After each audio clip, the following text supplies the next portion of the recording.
ಇವತ್ತು ಕಾನ್ಸರ್ ಅಂತ ಸರ್ ಬಿಹಾರಲ್ಲಿ ದಯವಿಟ್ಟು ತಾವು ನೋಡಬೇಕು. ಕೋಚಿಂಗ್ ಸೆಂಟ್ರ್ ಮುಂದೆ ಹೋಗಿ ಯಾವನಾದರೂ ಗನ್ ಫೈರ್ ಮಾಡ್ತಾನ 8ರಿಂದ 10 ಸಲ.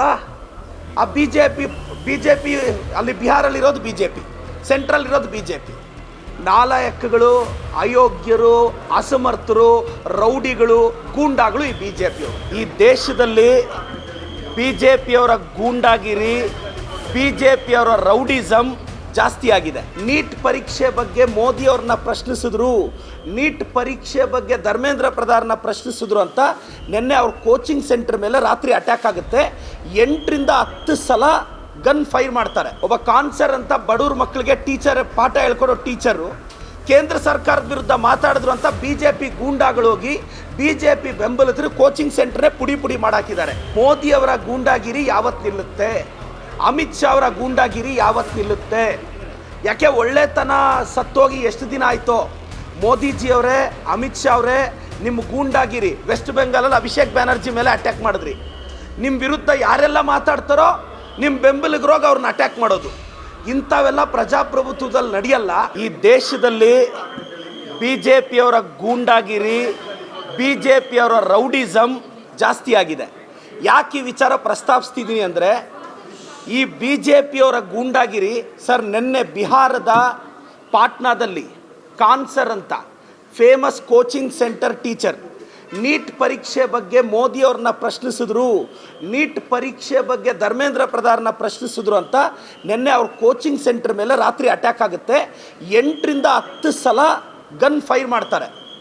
ಒಬ್ಬ ಕಾನ್ಸರ್ ಅಂತ ಬಡವ್ರ ಮಕ್ಕಳಿಗೆ ಪಾಠ ಹೇಳ್ಕೊಡೋ ಟೀಚರು ಕೇಂದ್ರ ಸರ್ಕಾರದ ವಿರುದ್ಧ ಮಾತಾಡಿದ್ರು ಅಂತ ಬಿ ಜೆ ಪಿ ಗೂಂಡಾಗಳು ಹೋಗಿ ಬಿ ಜೆ ಪಿ ಬೆಂಬಲಿತರು ಕೋಚಿಂಗ್ ಸೆಂಟರ್ನೇ ಪುಡಿ ಮಾಡಾಕಿದ್ದಾರೆ. ಮೋದಿಯವರ ಗೂಂಡಾಗಿರಿ ಯಾವತ್ತು ನಿಲ್ಲುತ್ತೆ? ಅಮಿತ್ ಶಾ ಅವರ ಗೂಂಡಾಗಿರಿ ಯಾವತ್ತು ನಿಲ್ಲುತ್ತೆ? ಯಾಕೆ ಒಳ್ಳೆತನ ಸತ್ತೋಗಿ ಎಷ್ಟು ದಿನ ಆಯಿತೋ? ಮೋದಿಜಿಯವರೇ, ಅಮಿತ್ ಶಾ ಅವರೇ, ನಿಮ್ಮ ಗೂಂಡಾಗಿರಿ ವೆಸ್ಟ್ ಬೆಂಗಾಲಲ್ಲಿ ಅಭಿಷೇಕ್ ಬ್ಯಾನರ್ಜಿ ಮೇಲೆ ಅಟ್ಯಾಕ್ ಮಾಡಿದ್ರಿ. ನಿಮ್ಮ ವಿರುದ್ಧ ಯಾರೆಲ್ಲ ಮಾತಾಡ್ತಾರೋ ನಿಮ್ಮ ಬೆಂಬಲಿಗರೋಗಿ ಅವ್ರನ್ನ ಅಟ್ಯಾಕ್ ಮಾಡೋದು. ಇಂಥವೆಲ್ಲ ಪ್ರಜಾಪ್ರಭುತ್ವದಲ್ಲಿ ನಡೆಯಲ್ಲ. ಇವತ್ತು ಕಾನ್ಸರ್ ಅಂತ ಸರ್ ಬಿಹಾರಲ್ಲಿ ದಯವಿಟ್ಟು ತಾವು ನೋಡಬೇಕು. ಕೋಚಿಂಗ್ ಸೆಂಟ್ರ್ ಮುಂದೆ ಹೋಗಿ ಯಾವನಾದರೂ ಗನ್ ಫೈರ್ ಮಾಡ್ತಾನ 8ರಿಂದ 10 ಸಲ. ಆ ಬಿ ಜೆ ಪಿ ಅಲ್ಲಿ ಬಿಹಾರಲ್ಲಿರೋದು ಬಿ ಜೆ ಪಿ, ಸೆಂಟ್ರಲ್ಲಿರೋದು ಬಿ ಜೆ ಪಿ. ನಾಲಾಯಕಗಳು, ಅಯೋಗ್ಯರು, ಅಸಮರ್ಥರು, ರೌಡಿಗಳು, ಗೂಂಡಾಗಳು ಈ ಬಿ ಜೆ ಪಿಯವರು. ನಾನು ಮತ್ತೊಮ್ಮೆ ಇದೆಲ್ಲ ಘಟನೆಗಳು ನೋಡ್ತಾ ಇದ್ದರೆ ನನಗೆ ಅನಿಸ್ತಿದೆ, ಬಿ ಜೆ ಪಿ ಹಟಾವ್ ದೇಶ್ ಬಚಾವ್, ಬಿ ಜೆ ಪಿ ಹಟಾವ್ ದೇಶ್ ಬಚಾವ್ ಅಂತ ಹೇಳಕ್ಕೆ ಇಷ್ಟಪಡ್ತೀನಿ ಸರ್. Thank you.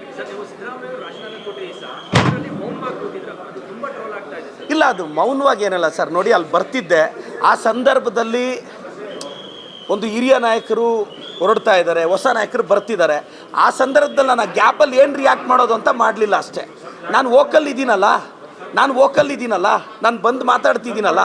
ಆವತ್ತೇನಂದರೆ ಕೆಲವು ಎಮೋಷ್ನಲ್ ಟೈಮಲ್ಲಿ ಏನು ಮಾತಾಡಿದ್ರೂ ತಪ್ಪಾಗುತ್ತೆ. ಸೊ ಆ ಭಾವುಕ ಕ್ಷಣದಲ್ಲಿ ಸುಮ್ಮನೆ ಇದೆ ಅಷ್ಟೇ ಸರ್, ಇನ್ನೇನಿಲ್ಲ.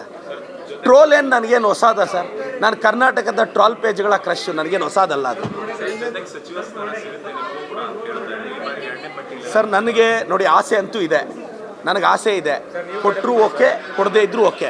ನಾವೆಲ್ಲ ಪಾರ್ಟಿ ಐಡಿಯಾಲಜಿಗೋಸ್ಕರ ಬಂದಿರೋರು, ಅಧಿಕಾರಕ್ಕಲ್ಲ. I came for the party ideology. ನಾನೊಬ್ಬ ಒ ಬಿ ಸಿ ಹುಡುಗ. ಒಂದು ಒ ಬಿ ಸಿ ಮೂಮೆಂಟ್ನ ತರಬೇಕು ಅನ್ನೋದು ನಮ್ಮ ಉದ್ದೇಶ ಅಷ್ಟೇ, not for the power, for the ideology. ನಾನು ರಾಜ್ಯದ ಜನತೆಗೆ ಮತ್ತೆ ಹೇಳ್ತೀನಿ, ನಾನು ಐಡಿಯಾಲಜಿಗೋಸ್ಕರ ರಾಜಕೀಯಕ್ಕೆ ಬಂದಿರೋನು.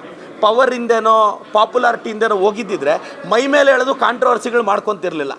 ನಾನು ಒಂದು ಟೀಚರ್, ನನಗೆ ಗೊತ್ತಿಲ್ವೇನು ನಾನು ಬೈದರೆ ಅವ್ರು ಬೈತಾರೆ ಅಂತ. ಸೊ ಜೈ Congress. Thank you sir. Sir, ನಿನ್ನೆ ನಾನಿವತ್ತು ನಮ್ಮ ಡಿ ಕೆ ಶಿವಕುಮಾರ್ ಸಾಹೇಬರಿಗೆ ಅಭಿನಂದಿಸ್ತೀನಿ, ಹರಿಪ್ರಸಾದ್ ಸಾಹೇಬ್ರಿಗೆ ಅಭಿನಂದಿಸ್ತೀನಿ. ಡಿ ಕೆ ಸಾಹೇಬ್ರು ಖಂಡಿತವಾಗೂ ಮತ್ತೊಂದು ಹಂತದ ಅಭಿವೃದ್ಧಿಗೆ ಕರ್ಕೊಂಡು ಹೋಗ್ತಾರೆ. ಮತ್ತು ಹರಿಪ್ರಸಾದ್ ಸಾಹೇಬ್ರು ಒಂದು ಒ ಬಿ ಸಿ ನಾಯಕನಿಗೆ ಆ ಪಟ್ಟ ಕೊಟ್ಟಿದ್ದಾರೆ. ನಾನು ಒ ಬಿ ಸಿಗಳ ಪರವಾಗಿ ನಮ್ಮ ಹೈಕಮಾಂಡ್ಗೆ ಧನ್ಯವಾದ ಅರ್ಪಿಸ್ತೀನಿ. ಖಂಡಿತವಾಗೂ ಈ ರಾಜ್ಯದಲ್ಲಿ ಒ ಬಿ ಸಿಗಳ ಪೋಲರೈಸೇಷನ್ ಖಂಡಿತವಾಗೂ ಕಾಂಗ್ರೆಸ್ ಕಡೆ ಆಗಿದೆ, ಮತ್ತಷ್ಟು ಆಗಬೇಕು ಅನ್ನೋದು ನಮ್ಮಂಥ ಒ ಬಿ ಸಿ ಹುಡುಗರ ಆಸೆ. ಮತ್ತು ನೆನ್ನೆ ನಮ್ಮ ಡಿ ಕೆ ಸಾಹೇಬರು ಹೊಸ ತೀರ್ಮಾನ ತಗೊಂಡ್ರು, ಎಲ್ಲ ಹುಡುಗರಿಗೂ ಬಸ್ ಪಾಸ್ ಫ್ರೀ ಮಾಡಿದ್ದಾರೆ, ಅದಕ್ಕೆ ಅಭಿನಂದಿಸ್ತೀನಿ. ರಾಜ್ಯ ವ್ಯಾಪ್ತಿ ಬಿ ಖಾತೆನ ಎ ಖಾತೆ ಮಾಡ್ತೀವಿ ಅಂದಿದ್ದಾರೆ. ಮತ್ತು ಅಕ್ರಮ ಸಕ್ರಮದಲ್ಲಿ 2,500 ಚದರಡಿ, ಅದೆಲ್ಲ ಒಳ್ಳೆ ತೀರ್ಮಾನಗಳು. ರಾಜ್ಯದ ಜನತೆಗೆ ಹೇಳ್ತೀನಿ, ಇದನ್ನೆಲ್ಲ ದಯವಿಟ್ಟು ನೆನ್ಪಿಟ್ಕೊಳ್ಳಿ. ನಮ್ಮ ಕಾಂಗ್ರೆಸ್ ಪಕ್ಷಕ್ಕೆ ತಾವು ಆಶೀರ್ವಾದಿಸಬೇಕು. ಮತ್ತೊಮ್ಮೆ 28 ಬಂದು ನಾವು ಭಾಳಷ್ಟು ಇನ್ನು ಪೆಂಡಿಂಗ್ ಇರೋ ಕೆಲಸಗಳನ್ನ ನಮಗಿದು ಫಿನಿಷ್ ಮಾಡೋಕ್ಕೆ ಇನ್ನೊಂದು 6-7 ವರ್ಷ ಬೇಕು ಸರ್. ಖಂಡಿತವಾಗೂ ಅವಕಾಶ ಕೊಡ್ತಾರೆ ಅಂತ ಭಾವಿಸಿದ್ದೀನಿ. ನಮ್ಮ ಕಾರ್ಯಕ್ರಮಗಳನ್ನ ನೀವು ನೋಡ್ತಾ ಇದ್ರೆ ನಮ್ಮ ಚಾನೆಲ್ ಅನ್ನ ಸಬ್ಸ್ಕ್ರೈಬ್ ಮಾಡಿ, ಪಕ್ಕದ ಬೆಲ್ ಐಕನ್ ಒತ್ತಿ ನಮ್ಮನ್ನ ಬೆಂಬಲಿಸಿ. ಹಾಗೆ ನಮ್ಮ ಕಾರ್ಯಕ್ರಮಗಳನ್ನ ಲೈಕ್ ಮಾಡಿ, ಕಮೆಂಟ್ ಮಾಡಿ, ಅದನ್ನ ಬೇರೆಯವರಿಗೂ ವಾಟ್ಸ್ಆಪ್ ಮೂಲಕ ಶೇರ್ ಮಾಡಿ. ನೀವು ಹೀಗೆ ಮಾಡಿದಾಗ ನಮ್ಮ ಚಾನೆಲ್ ಇನ್ನಷ್ಟು ಮತ್ತಷ್ಟು ಜನರಿಗೆ ತಲುಪಲು ನೀವು ನಮ್ಮೊಂದಿಗೆ ಸಹಕರಿಸಿದ ಹಾಗಾಗುತ್ತೆ. ಇದು ನೀವು ಯಾವುದೇ ಖರ್ಚಿಲ್ಲದೆ ಕೆಲವೇ ಸೆಕೆಂಡುಗಳಲ್ಲಿ ನೀಡಬಹುದಾದ ಸಹಕಾರ. ಧನ್ಯವಾದಗಳು.